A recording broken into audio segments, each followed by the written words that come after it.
जय हिंद students. Welcome to know India series. आज के लेक्चर में हम इंडिया के फिजिकल फीचर्स को डिटेल में समझेंगे। फिजिकल फीचर्स ऑफ इंडिया का मतलब है नेचर ने इंडिया को कैसे डिज़ाइन किया है, पहाड़ कहाँ हैं, प्लेन्स कहाँ हैं और कौन सी जगह किस काम के लिए इम्पॉर्टेंट है। अगर आप इस चैप्टर को लॉजिकली और कंसेप्ट वाइज समझ गए तो जियोग्राफी के आधे से ज़्यादा क्वेश्चंस ऑटोमेटिकली इजी हो जाते हैं। इंडिया के फिजिकल फीचर्स को ब्रॉडली हम 6 मेजर पार्ट में डिवाइड करते हैं, जो आप स्क्रीन पर देख रहे हो। Mountains, plains, plateaus, deserts, coast and islands. तो मैं आपसे एक छोटी सी रिक्वेस्ट करना चाहूँगा कि आप इस वीडियो को एंड तक ज़रूर देखिए, क्योंकि यही लेक्चर आपका जियोग्राफी का बेस स्ट्रांग करेगा और आने वाले सभी लेक्चर्स को समझना बहुत आसान बना देगा। तो चलिए बिना टाइम वेस्ट किए सीधा बेसिक से स्टार्ट करते हैं और जियोग्राफी को रट्टा नहीं कंसेप्ट के साथ समझते हैं। इंट्रोडक्शन। पहले हम इंट्रोडक्शन देख लेते हैं। India is a land of great diversity in physical features, from lofty snow-capped Himalayas in the north to fertile plains, rocky plateaus, arid deserts, long coast and beautiful islands. India एक ऐसा देश है जहां physical diversity बहुत ज़्यादा है। North में आपको मिलते हैं परमानेंटली स्नो कवर्ड हिमालयाज, जबकि साउथ की तरफ जाते ही हार्ड रॉकी प्लेट्यूज देखने को मिलते हैं। इन दोनों के बीच में फर्टाइल नॉर्दर्न प्लेन्स हैं। वेस्ट में आपको मिलता है एरी डेजर्ट और दोनों तरफ लॉन्ग कोस्ट लाइन और ब्यूटीफुल आइलैंड्स इंडिया की जियोग्राफी को कंप्लीट करते हैं। अब इम्पॉर्टेंट फैक्ट्स देखते हैं। Total area. इंडिया का टोटल एरिया है 3.28 million square kilometre. North to south extent. North से लेके साउथ एक्सेंट की लेंथ है 3214 kilometre. East to west extent और ईस्ट से लेके वेस्ट एक्सेंट की लेंथ है 2933 किलोमीटर। और टोटल कोस्टलाइन लेंथ है मेनलैंड और आइलैंड्स को मिला के 7516.6 किलोमीटर। और इंडिया के 6 मेजर फिजियोग्राफिक डिवीजन्स हैं। और इसी फिजिकल डाइवर्सिटी की वजह से ही इंडिया के क्लाइमेट, रिवर्स, एग्रीकल्चर और ह्यूमन सेटलमेंट्स हर रीजन में अलग अलग देखने को मिलते हैं। 6 major physical division of India. India के फिजिकल फीचर्स को समझने के लिए हम इन 6 पार्ट्स को अलग अलग स्टडी करते हैं। पहला है द हिमालयन रीजन, दूसरा है द नॉर्दर्न प्लेन्स, तीसरा द पेनिनसुलर प्लेट्यू, चौथा द इंडियन डेजर्ट, पांचवा द कोस्टल प्लेन्स और छठा द आइलैंड्स। डिटेल में पढ़ने से पहले हम इनका ओवरव्यू जान लेते हैं। अभी आप मैप पर फोकस करना, जिससे आपको पता चलेगा ये कहाँ पर लोकेटेड हैं और इनका क्या रोल है। सबसे पहले हम बात करेंगे हिमालय पर्वत की। हिमालय पर्वत स्नो कवर्ड होते हैं और जहां बर्फ जमी रहती है। जब ये बर्फ पिघलती है तो यहीं से कई इंपॉर्टेंट रिवर्स निकलती हैं, जैसे इंदस, गंगा और ब्रह्मपुत्रा। और ये रिवर्स जब नीचे की तरफ फ्लो करती हैं और अपने साथ उपजाऊ मिट्टी लाकर प्लेन्स में जमा करती हैं, तो एक बहुत ही फर्टाइल रीजन बनता है जिसे हम नॉर्दर्न प्लेन्स कहते हैं। नॉर्दर्न प्लेन्स को इंडो गैंगेटिक प्लेन्स भी कहा जाता है, क्योंकि ये प्लेन्स इंदस और गंगा रिवर सिस्टम के द्वारा बनाए गए हैं। इसी फर्टाइल मिट्टी की वजह से जहां लार्ज स्केल एग्रीकल्चर होता है, और इसीलिए नॉर्दर्न प्लेन्स को भारत का फूड बाउल भी कहा जाता है। साथ ही ये रीजन रहने के लिए भी सूटेबल है, इसीलिए जहां पॉपुलेशन सबसे ज़्यादा होती है। अब हम बात करते हैं पेनिनसुलर प्लेट्यू की। ये रीजन मिनरल से रिच है, जो इंडस्ट्रीज को रॉ मटेरियल प्रोवाइड करता है और इंडिया के इंडस्ट्रियल डेवलपमेंट को सपोर्ट करता है। अब हम वेस्टर्न इंडिया की तरफ बढ़ते हैं, जहां हमें मिलता है इंडियन डेजर्ट। इसी रीजन को हम थार डेजर्ट भी कहते हैं। नेक्स्ट है coastal planes. Coastal planes Bharat को पोर्ट्स और ट्रेड के थ्रू दुनिया से जोड़ते हैं। जहां पर मेजर पोर्ट्स लोकेटेड हैं जिनके थ्रू इंडिया का इंटरनेशनल ट्रेड होता है। और आखिर में आइलैंड्स भारत के सी रूट्स को सिक्योर करते हैं और कंट्री की मैरीटाइम सिक्योरिटी को मजबूत बनाते हैं। इस तरह इंडिया के सारे फिजिकल डिवीजन्स मिलाकर एक सिस्टम की तरह काम करते हैं, जहां एक रीजन दूसरे रीजन को सपोर्ट करता है। अब हम इन सब रीजन्स को एक एक करके डिटेल में समझेंगे। सबसे पहले हम बात करते हैं द हिमालयन रीजन के बारे में। तो बच्चों, हिमालयाज सिर्फ माउंटेन नहीं हैं, ये इंडिया के लिए एक नेचुरल सिक्योरिटी गार्ड जैसे काम करते हैं। हिमालयाज इंडिया को फॉरेन इन्वेजन से प्रोटेक्ट करते हैं। फॉरेन इन्वेजन्स का मतलब है विदेशी आक्रमणों से। साथ ही ये क्लाइमेट कंट्रोल, रेनफॉल, रिवर्स और सिविलाइजेशन को डायरेक्ट अफेक्ट करते हैं। इसीलिए अगर फिजिकल जियोग्राफी पढ़ रहे हो और हिमालयाज क्लियर नहीं हुए तो समझो पूरा चैप्टर अधूरा रह गया है। सबसे पहले हम समझते हैं कि हिमालयाज है कहाँ। Location: northern boundary of India. Himalayas India के नॉर्दर्न साइड में लोकेटेड हैं और इंडिया को सेंट्रल एशिया से सेपरेट करते हैं। ये माउंटेन्स जम्मू एंड कश्मीर और लद्दाख से स्टार्ट होते हैं और ईस्ट में अरुणाचल प्रदेश तक जाते हैं। इनकी टोटल लेंथ लगभग 2400 किलोमीटर है और ये एक कर्व्ड आर्क बनाते हैं। अब हम बात करते हैं एज ऑफ हिमालयाज के बारे में। इसमें एक वर्ड है जो बच्चों को कंफ्यूज करता है, टर्शरी पीरियड। टर्शरी पीरियड का मतलब क्या है? तो बच्चों, अर्थ की हिस्ट्री को साइंटिस्ट टाइम पीरियड में डिवाइड करते हैं। जैसे हम हिस्ट्री को एंशंट, मेडिवल, मॉडर्न में बांटते हैं, वैसे ही टर्शरी पीरियड एक जियोलॉजिकल टाइम पीरियड था जो मिलियन ऑफ ईयर्स पहले आया। इसी टर्शरी पीरियड के टाइम हिमालयाज का फॉर्मेशन शुरू हुआ था। इसलिए हम कहते हैं Himalayas are the young fold mountain. Youngest का मतलब ये नहीं है कि ये नए नए बने हैं, बल्कि ये है कि अभी ये स्टेबल नहीं हुए हैं। हिमालयाज अभी धीरे धीरे ऊपर जा रहे हैं। इसी वजह से हिमालयन रीजन में अर्थक्वेक न्यूज आना कॉमन है। अब हम बात करते हैं कंपोजिशन की। मतलब हिमालयाज बने किस चीज से हैं। हिमालयाज सेडिमेंट्री रॉक से बने हैं।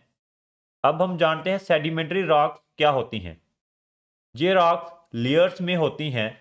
पहले पानी के नीचे डिपॉजिट होती हैं, जैसे मिट्टी, सैंड, डेड ऑर्गेनिज्म के जमा होने से ये धीरे धीरे पानी के नीचे बनती हैं।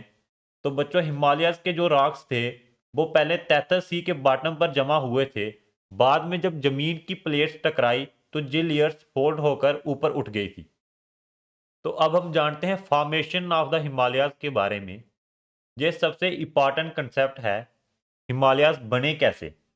इसको समझने के लिए हम पिक्चर्स की मदद लेंगे।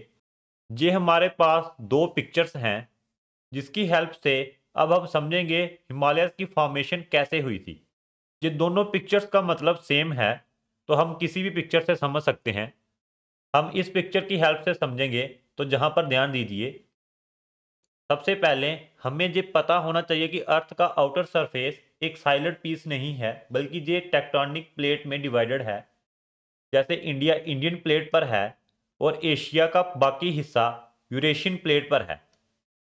ये बीच में तैतस सी है और तैतस सी के बॉटम में है सेडिमेंट्री लेयर्स।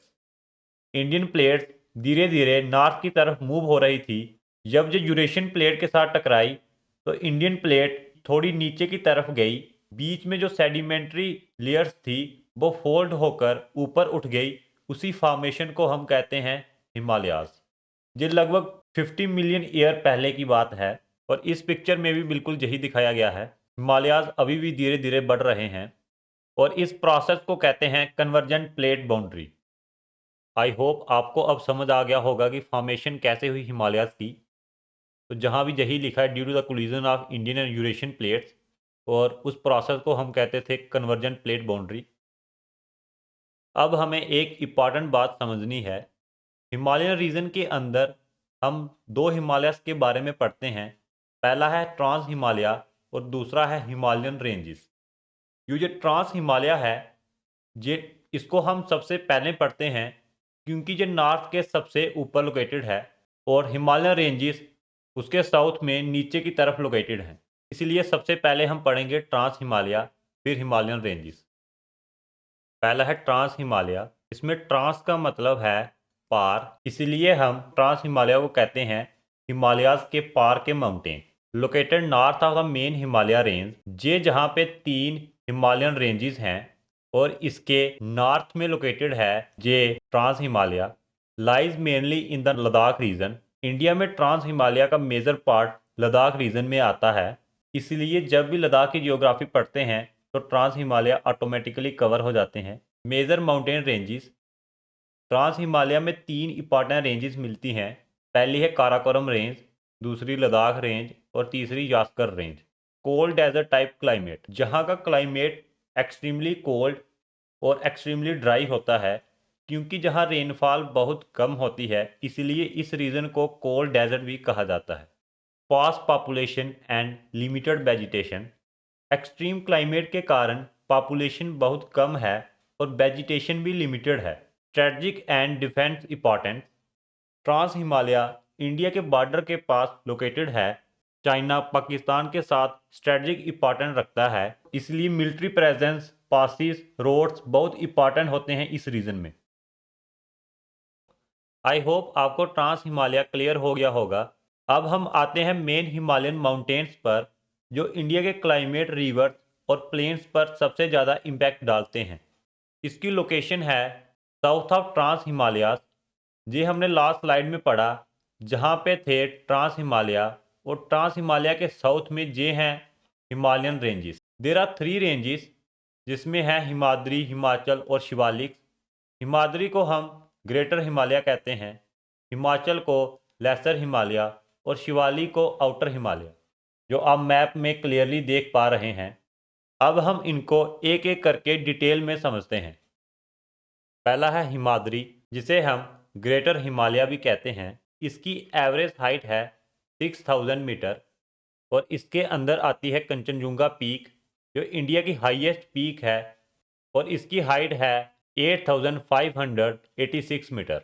और जो परमानेंटली स्नो कवर्ड ग्लेशियर्स हैं, जो स्टेट कवर्ड करते हैं जम्मू एंड कश्मीर, हिमाचल प्रदेश, उत्तराखंड और सिक्किम। अब कंसेप्ट समझिए। और जहीं से मेजर रिवर्स जैसे गंगा, जमुना, ब्रह्मपुत्रा ओरिजिनेट होती हैं, इसीलिए हिमाद्री को वाटर टावर ऑफ इंडिया भी कह सकते हैं। दूसरी रेंज है हिमाचल, जिसे हम लेसर हिमालय भी कहते हैं। मॉडरेट हाइट 3000 से लेकर 4500 मीटर तक हैं। Hill stations like Shimla, Mussoorie और नैनीताल इसी रेंज में लोकेटेड हैं। और ये रेंज स्टेट कवर्ड करती है हिमाचल प्रदेश, उत्तराखंड और सिक्किम, और जहाँ पर ह्यूमन सेटलमेंट्स ज़्यादा मिलते हैं और टूरिज्म का मेन हब भी यही रीजन है। तीसरी रेंज है शिवालिक, जिसे हम आउटर हिमालय भी कहते हैं। ये हिमालय का सबसे नया और लोवेस्ट पार्ट है और इसकी हाइट 900 से लेकर 1100 मीटर तक है।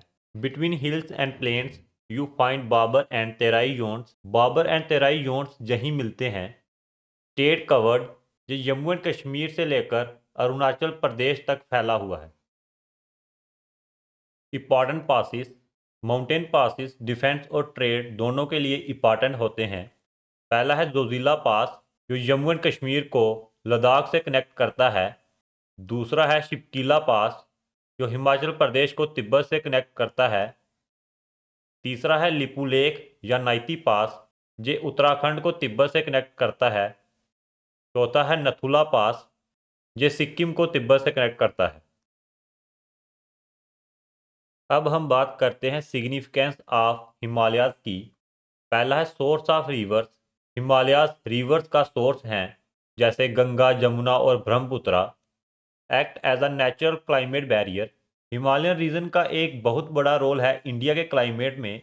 ये माउंटेन्स ठंडी सेंट्रल एशियन विंड्स को इंडिया में आने से रोकते हैं और मॉनसून विंड्स को रोककर हैवी रेनफॉल करवाते हैं। और ये टूरिज्म और पिलग्रिमेज को भी सपोर्ट करते हैं। डिफेंस इंपॉर्टेंस, इंडिया की डिफेंस और सिक्योरिटी के लिए इंपॉर्टेंट है।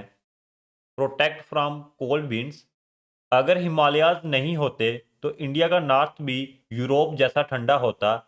इसीलिए हिमालयन रीजन इंडिया के लिए नेचुरल शील्ड की तरह काम करते हैं। अब हम इंपॉर्टेंट नोट देखते हैं। जो K2 पीक है, जिसे हम गार्डविन अस्टिन कहते हैं, इज़ नॉट इन इंडिया। ये पीओके रीजन में है और दुनिया की सेकंड हाईएस्ट पीक है, ये जहाँ पर है। और Himalayas youngest mountain system in the world है। और इंडिया की हाईएस्ट पीक है कंचनजुंगा। तो बच्चों, अभी आपको समझ आया होगा कि हिमालय सिर्फ पहाड़ नहीं है, ये इंडिया के rivers, plains, climate, agriculture, population और सिक्योरिटी का बेस है। अगर हिमालय समझ आ गए तो समझो फिजिकल जियोग्राफी का सबसे टफ पार्ट क्लियर हो गया। तो बच्चों अब हम हिमालय से नीचे की तरफ आते हैं और पहुंचते हैं इंडिया के सबसे इम्पॉर्टेंट, सबसे प्रोडक्टिव और सबसे पॉपुलेटेड रीजन पर, the northern plains. Location south of Shivaliks. सबसे पहले लोकेशन क्लियर कर लेते हैं। नॉर्दर्न प्लेन्स शिवालिक रेंज के साउथ में लोकेटेड होती हैं और हिमालय के बिल्कुल नीचे फैली हुई हैं। ये जो आपको ग्रीन कलर का मैप दिख रहा है, ये सारी नॉर्दर्न प्लेन्स हैं, formed by alluvial deposit of Indus Ganga and Brahmaputra system. ये प्लेन्स किसी एक नदी से नहीं बनी हैं, ये बनी हैं एक पूरे रिवर सिस्टम के through, Indus Ganga and Brahmaputra river system. हजारों सालों तक रिवर्स हिमालय से मिट्टी लेकर प्लेन्स में डिपॉजिट करती रही और धीरे धीरे ये फ्लैट लैंड डेवलप हो गई। इसीलिए हम कहते हैं northern plains are found by alluvial deposits. अब हम बात करते हैं सॉइल की। Fertile alluvial soil, ideal for agriculture. जहाँ की सॉइल एलुवियल सॉइल है।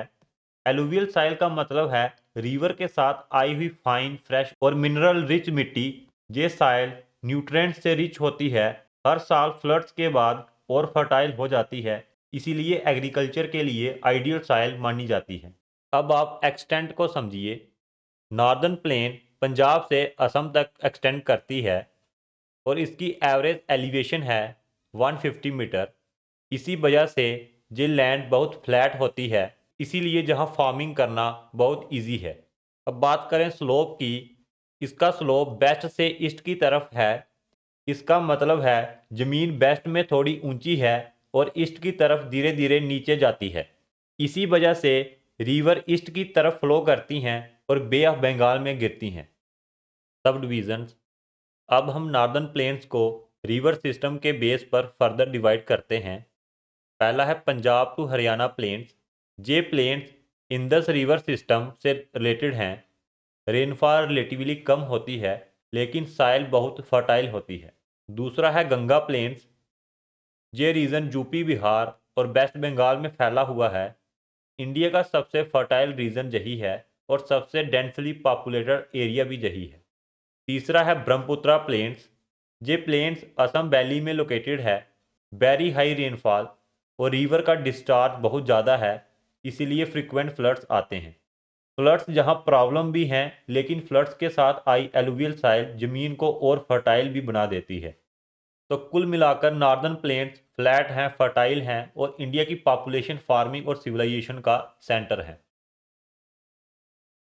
अब तक हमने नॉर्दर्न प्लेन्स को रिवर्स के नाम पर पढ़ा, इंदस प्लेन्स, गंगा प्लेन्स और ब्रह्मपुत्रा प्लेन्स। अब हम इसी नॉर्दर्न प्लेन्स को लैंड और साइल के नेचर के बेसिस पर 4 नेचुरल डिवीजन्स में डिवाइड करते हैं। ये टॉपिक एग्ज़ाम के लिए बहुत इंपॉर्टेंट है क्योंकि जहाँ से बहुत सारे एमसीक्यूज बनते हैं। सबसे पहले आता है Bhabar region, pebbly belt at foothills. ये रीजन हिमालय के बिल्कुल पास यानी फुट हिल्स पर मिलता है, जहाँ सॉइल की जगह पत्थर, कंकर, पेबल्स और बोल्डर्स मिलते हैं। जब रिवर पहाड़ों से नीचे आती है तो अपना भारी सामान सबसे पहले यहीं गिरा देती है, इसीलिए पानी जमीन के अंदर चला जाता है, जिसकी वजह से सरफेस पर पानी नहीं टिकता और एग्रीकल्चर पॉसिबल नहीं होता। जहाँ बाबर के जस्ट नीचे तेराई रीजन आता है, इसे हम मार्शी फॉरेस्टेड स्ट्रिप कहते हैं। जहाँ जो पानी बाबर में ज़मीन के अंदर गया था वो जहाँ वापस सरफेस पर आ जाता है। इस वजह से एरिया गीला और मार्शी होता है, घने जंगल्स मिलते हैं। पहले ये रीजन मलेरिया प्रोन माना जाता था, लेकिन आज ये रीजन प्रोडक्टिव फार्मिंग एरिया बन चुका है। तेराई के बाद आता है बांगर रीजन, जिसे हम ओल्ड एलुबियम कहते हैं। ओल्ड एलुबियम का मतलब है पुरानी एलुबियम मिट्टी। ये पुरानी एलुबियम मिट्टी से बना होता है, जहाँ मिट्टी के साथ कंकर मिलते हैं जो सॉइल को कम फर्टाइल बना देते हैं, इसीलिए बांगर लैंड खादर से कम फर्टाइल होती है। अब आता है सबसे इम्पॉर्टेंट और सबसे फर्टाइल पार्ट, खादर। खादर रीजन रिवर्स के फ्लड प्लेन्स के पास होता है, जहाँ न्यू एलुबियल मिट्टी, न्यू एलुबियम मिलती है। हर साल जब फ्लड्स आते हैं तो रिवर्स नई, फ्रेश और फर्टाइल मिट्टी लाती हैं, इसलिए सॉइल हर साल रिन्यू होती है। फर्टिलिटी सबसे ज़्यादा होती है, मैक्सिमम फार्मिंग यहीं होती है। इसी वजह से नॉर्दर्न प्लेन्स को फूड बाउल ऑफ इंडिया कहा जाता है। रीज़न याद रखो, फर्टाइल साइल, फ्लैट लैंड और रिवर्स का पानी, इन सब की वजह से एग्रीकल्चर ज़्यादा होता है, पॉपुलेशन ज़्यादा है और परमानेंट सेटलमेंट पॉसिबल है। अब हम बात करने जा रहे हैं इंडिया के सबसे पुराने और सबसे स्टेबल फिजिकल फीचर की, द पेनिनसुलर प्लेटो की। ये रीजन हिमालयाज से भी बहुत ज़्यादा पुराना है, इसीलिए इसकी नेचर और प्रॉपर्टीज़ भी बिल्कुल अलग हैं। Oldest landmark, pre Cambrian era.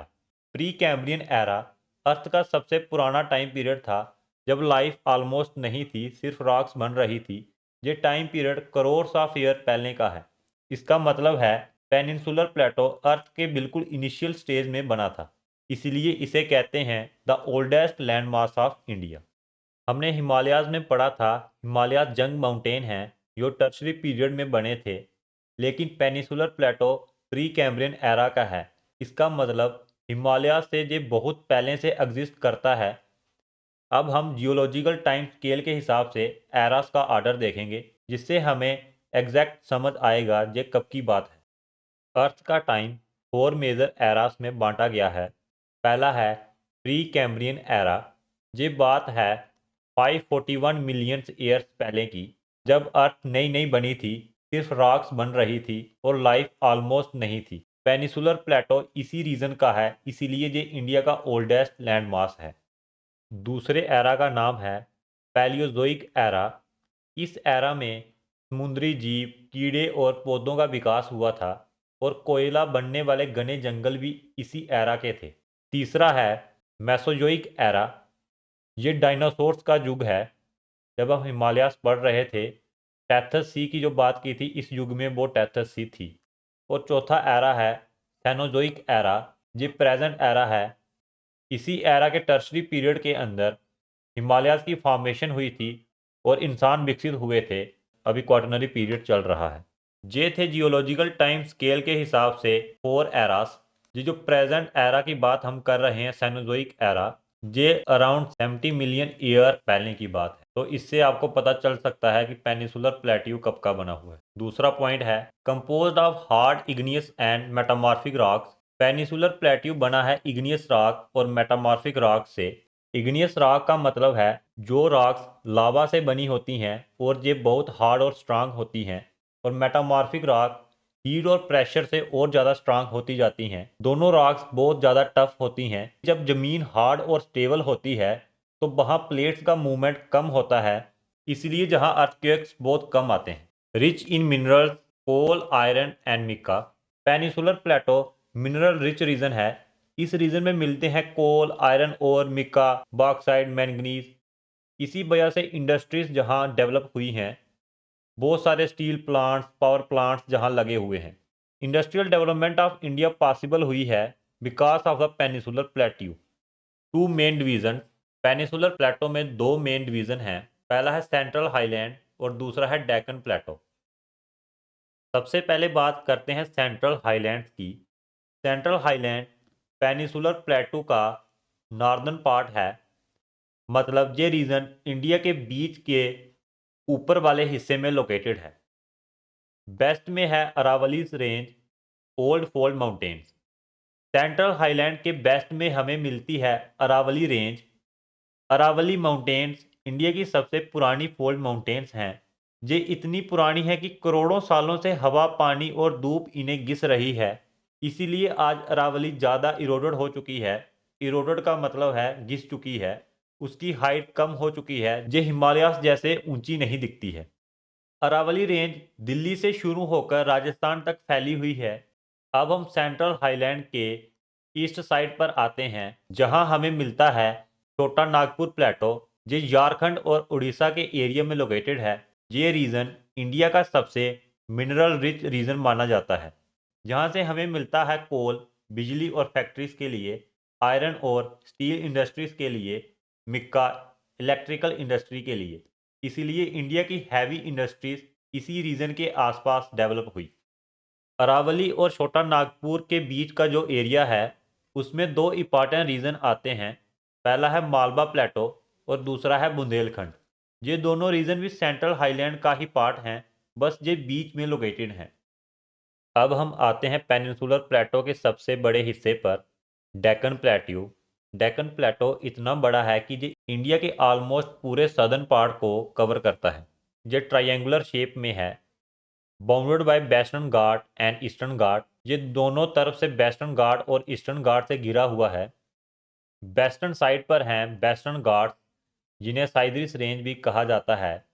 Western Ghats continuous हैं और उनका स्लोप स्टीप है। ये वेस्टर्न कोस्ट के पैरेलल चलते हैं। स्टीप स्लोप का मतलब होता है कि ज़मीन अचानक ऊपर उठ जाती है, इसलिए जहाँ रिवर्स फास्ट फ्लो करती हैं, ये पहाड़ मॉनसून विंड्स को रोक देते हैं, इसीलिए जहाँ ओरोग्राफिक रेनफॉल ज़्यादा होती है। अब ईस्टर्न साइड पर हैं eastern Ghats. Eastern Ghats broken और इरोडेड हैं क्योंकि रिवर्स ने इन्हें काट दिया है।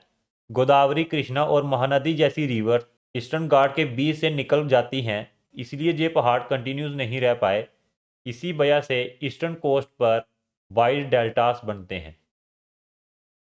अब हम बात करते हैं रिवर्स ऑफ पेनिनसुलर प्लेटो की। अब हम रिवर्स को डायरेक्शन के बेसिस पर समझते हैं। बेस्ट फ्लोइंग रिवर्स नर्मदा और तापी।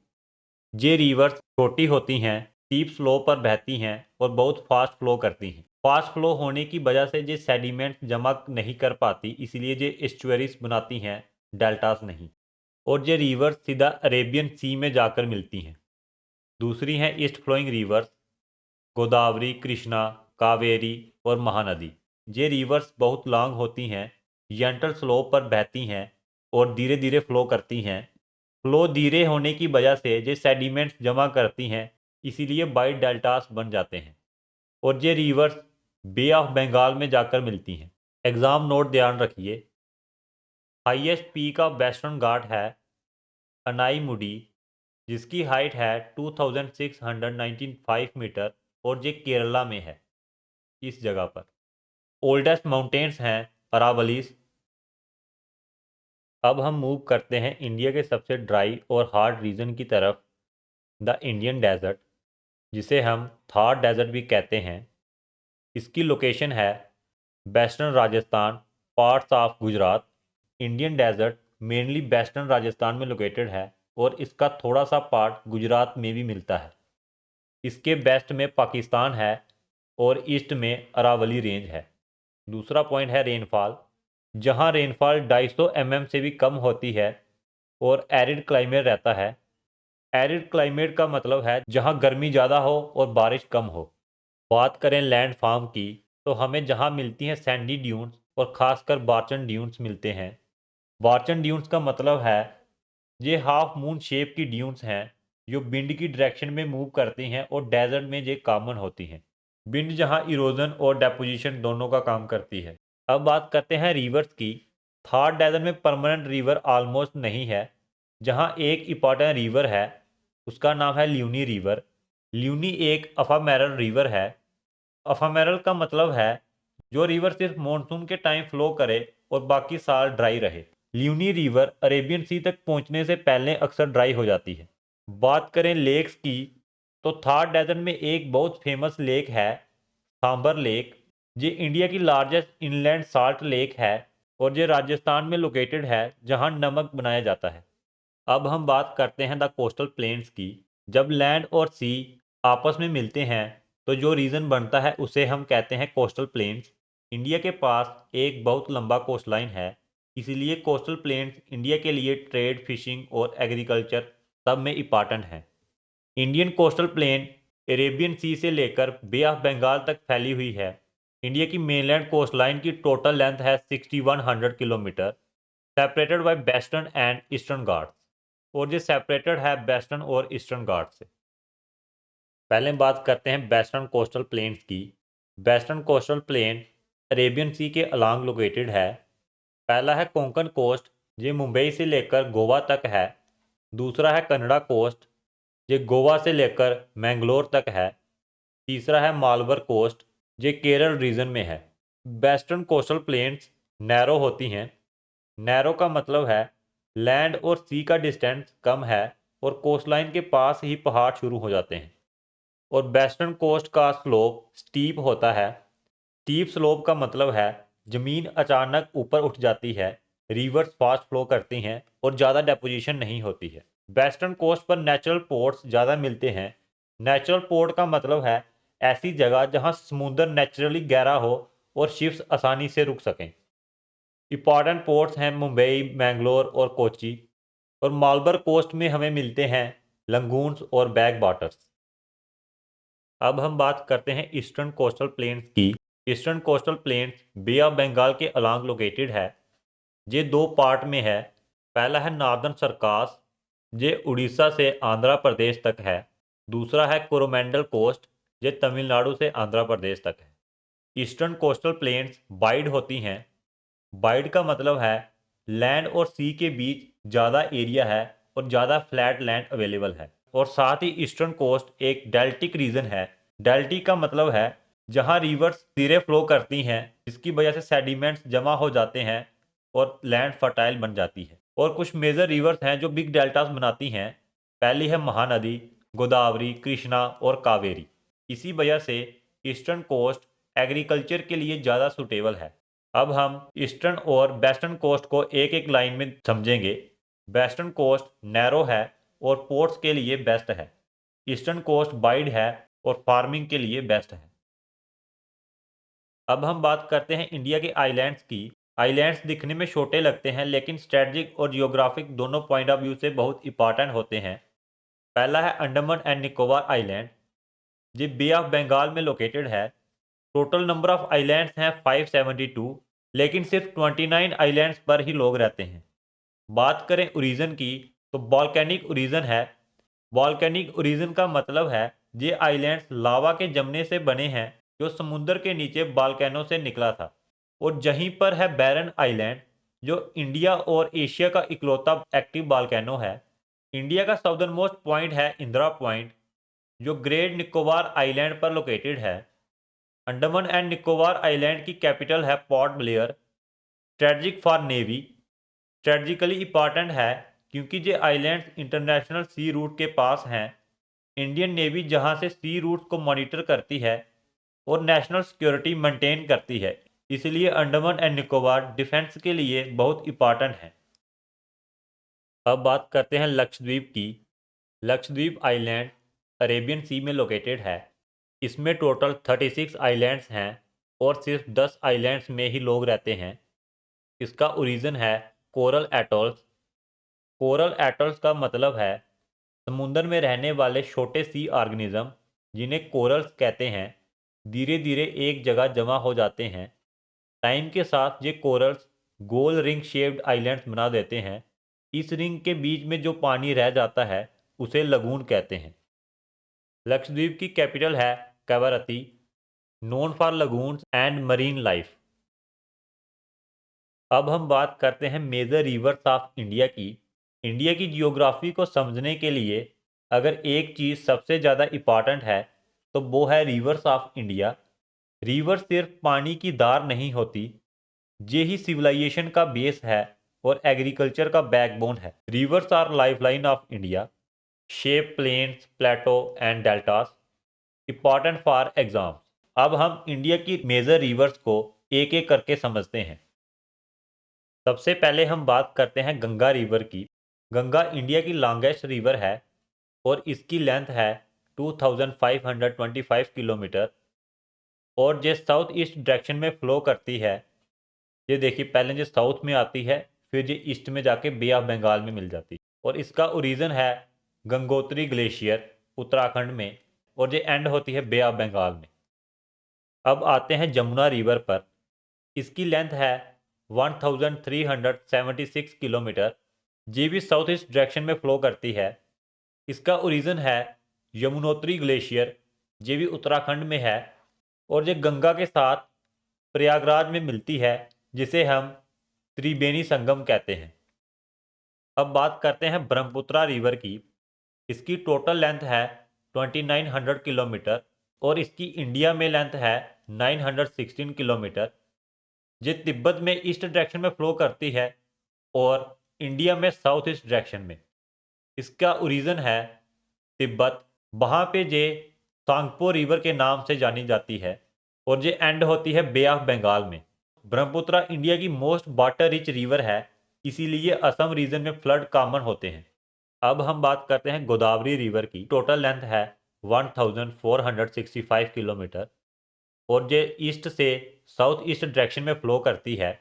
इसका ओरिजिन है त्रिमकेश्वर नियर नासिक महाराष्ट्र और ये एंड करती है बे ऑफ बंगाल में। गोदावरी रिवर इंडिया की लॉन्गेस्ट पेनिसुलर रिवर है और इसे दक्षिण गंगा भी कहा जाता है। अब हम बात करते हैं कृष्णा रिवर की। इसकी टोटल लेंथ है 1400 किलोमीटर।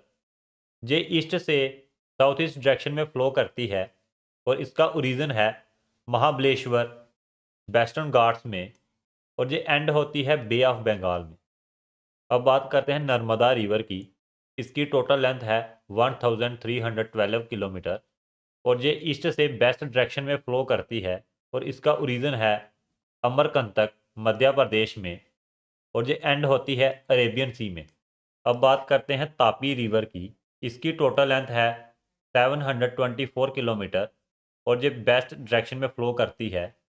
इसका ओरिजिन है सतपुरा रेंज नियर मुल्तानी मध्य प्रदेश और ये एंड होती है गल्फ ऑफ खंबत अरेबियन सी में। अब बात करते हैं इंदस रिवर की। इसकी टोटल लेंथ है 2880 किलोमीटर और इंडिया में इसकी लेंथ है 1114 किलोमीटर और ये वेस्ट डायरेक्शन में फ्लो करती है। इसका ओरिजिन है तिब्बत और एंड होती है ये जाकर अरेबियन सी में। इसकी हिस्टोरिकल इंपॉर्टेंस भी है। इंदस वैली सिविलाइजेशन इसी रिवर्स के बैंक पर डेवलप हुई और इंदस को एंशंट सिविलाइजेशन रिवर भी कहा जाता है। अब हम कुछ फैक्ट्स देख लेते हैं। गंगा इंडिया की लॉन्गेस्ट रिवर है और Godavari longest river of peninsular India है। तो ये है माइंड मैप। अब हम पूरे चैप्टर को एक ही फ्रेम में रिवाइज करने जा रहे हैं। अगर आप इस माइंड मैप को क्लियरली समझ गए तो फिजिकल जियोग्राफी ऑफ इंडिया का आधा काम यहीं कंप्लीट हो जाता है। पहले हैं हिमालयास। हिमालयास जंग फोल्ड माउंटेन है। इनका स्ट्रक्चर फोल्डेड है और इंडिया की मेजर पेरिनियल रिवर का सोर्स भी यहीं से मिलता है। पेरिनियल रिवर का मतलब है जिस रिवर का पानी कभी खत्म नहीं होता। दूसरा है northern plains. Northern plain alluvial soil से बने होते हैं, इसीलिए ये फर्टाइल होते हैं और इंडिया का सबसे डेंसली पॉपुलेटेड एरिया भी यही है। तीसरा है प्लेटो। प्लेटो रीजन इंडिया का ओल्डेस्ट लैंडमास है और जहां हार्ड इग्नियस और मेटामॉर्फिक रॉक मिलती हैं और जहां मिनरल्स काफ़ी रिच हैं। चौथा है डेजर्ट। इंडियन डेजर्ट एक एरिड क्लाइमेट रीजन है। एरिड क्लाइमेट रीजन का मतलब है जहां गर्मी बहुत ज़्यादा होती है और रेनफॉल कम और जहां सैंड ड्यून्स मिलती हैं और जहां ल्यूनी रिवर है जो सिर्फ मॉनसून के समय में बहती है। आगे है coastal planes. Coastal planes land और सी के बीच का रीजन है और दो कोस्टल प्लेन्स हैं, एक वेस्टर्न कोस्टल प्लेन्स और eastern coastal planes. Western coastal planes narrow है और ईस्टर्न कोस्टल प्लेन्स वाइड है। और लास्ट है आइलैंड्स। पहला है अंडमान एंड निकोबार आइलैंड। इनका ओरिजिन वॉल्केनिक है और दूसरा है लक्षद्वीप और लक्षद्वीप आइलैंड कोरल ओरिजिन के हैं। अब आते हैं एमसीक्यूज पर जो बार बार पूछे जाते हैं। पहला है इंडिया हाईएस्ट पीक कंचनजुंगा और इसकी हाइट है 8586 मीटर।